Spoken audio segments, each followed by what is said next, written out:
Rekam jejak Joko Widodo itu buas, sangar, menakutkan, mengerikan, tidak terkalahkan. Jangankan lawan politik level nasional, gabungan Uni Eropa, WTO, World Trade Organization, tumbang. Ini buktinya.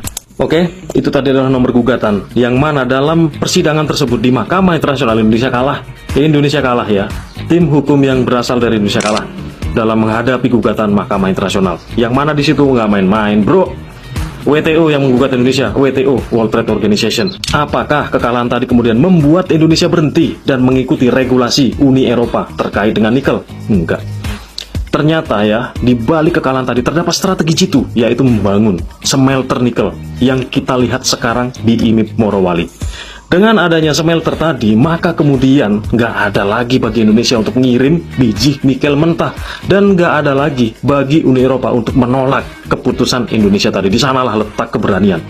Berani nggak namanya seperti itu? Siapa pemimpin Indonesia yang bisa seperti itu selain tukang kayu? Di sini kita bukan berbicara tentang sifat plonga-plongo, bukan berbicara tentang ijazah palsu, tetapi kita berbicara tentang decision maker, tentang siapa yang meng-hire semua ini, dan tentang siapa yang menjadi founder.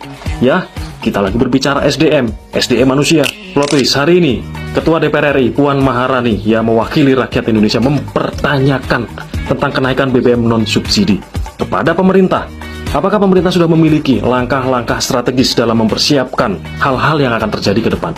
Nah, pertanyaan saya, apakah DPR RI tidak memahami apa yang terjadi pada kondisi Timur Tengah, geopolitik? Tanggapan saya ya, pengawasan fungsi itu memang wajib dijalankan oleh DPR RI.